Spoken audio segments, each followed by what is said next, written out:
আজকে আমার পছন্দের পাকোড়া বানালাম। আর মুসুরির ডাল বা খেসারির ডাল যদি থাকে বাটা, তাহলে কিছু না কিছু মানে পাকোড়া খেতে ইচ্ছা করে। আসসালামু আলাইকুম সবাইকে, কেমন আছেন সবাই? আশা করি তো ভালো আছেন। আর এখানে প্রথমে এই যে মুসুরি বা খেসারির ডাল বাটা সেটা দিয়ে দিলাম। আর এখন এই যে কিছু আলু কুচি করে রেখেছিলাম সেটা দিয়ে দেব।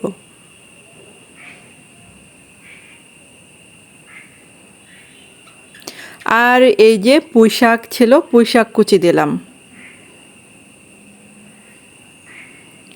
আর এখন কিছু কাঁচামরিচ কুচি, তারপর পেঁয়াজ কুচি সেটা দিয়ে দিলাম।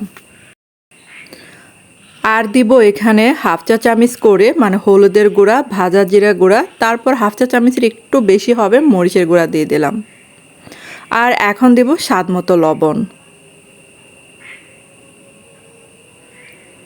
আর কোনো উপকরণই দিব না, এখন ভালো করে মাখিয়ে নেব। আর আমার চ্যানেলে যদি আপনারা নতুন হয়ে থাকেন, চ্যানেলটাকে সাবস্ক্রাইব করে পাশে থাকার অনুরোধ রইল। সাথে যে একটা বেল আইকনটা আছে সেটা ক্লিক করে রাখবেন, তাহলে আমার প্রতিদিনের ভিডিও নোটিফিকেশন চলে যাবে আপনাদের কাছে। আর এটা কিন্তু আলতো করে মাখিয়ে নিচ্ছে। তারপর কড়াইতে দিলাম তেল, তেলটা গরম হতে দিয়েছিলাম।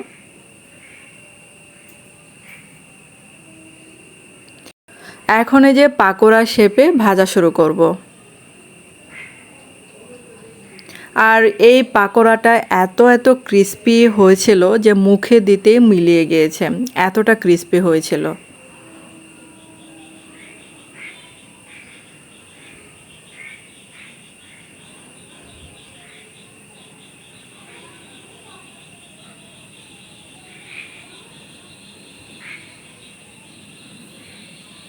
তো এক সাইড যখন বাদামি হয়ে যাবে তখন উল্টে দিতে হবে। তো আমাদের এখানে বিকালে মানে হালকা পাতলা বৃষ্টি হচ্ছিল, তখন মানে খুব মন চেয়েছিল যে আজকে একটু পাকোড়া বানিয়ে খাই। আর দেখলাম ফ্রিজের থেকে মানে ডাল বাটাগুলো নামানো হচ্ছে, তখনই ভাবলাম যে কিছু একটা খাই। তো যা ভাবলাম তাই মানে করে খেলাম আজকে। তো আমার পাকোড়াটা কিন্তু হয়ে গেছে, এখন এই যে নামিয়ে ফেলবো।